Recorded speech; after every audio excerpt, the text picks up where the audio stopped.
a outros 3 traballos que considerou de boa calidade e de interese por algúns dos aspectos que presentaban, polas letras traballadas, pola dificultade de compoñer unha música ata o final, de facer cadrar todo isto, un tema que considerou o xurado que merece ser banda sonora do proxecto Vento nas Velas.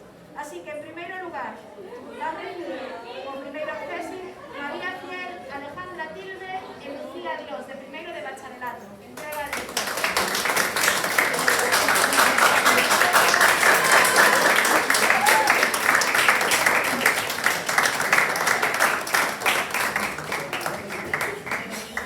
seguinte accesi para Katia Parín, Juan Paz e Estela Viñas, de terceiro da ESO.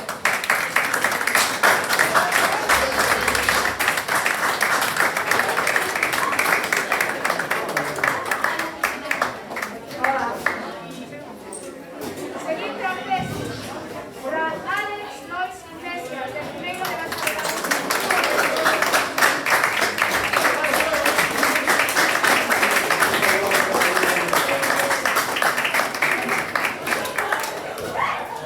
Primeiro premio para a canción que vai conseguir unha grabación nun estudio profesional para ser a principal banda sonora do proxecto Vento nas Velas do IES de Campo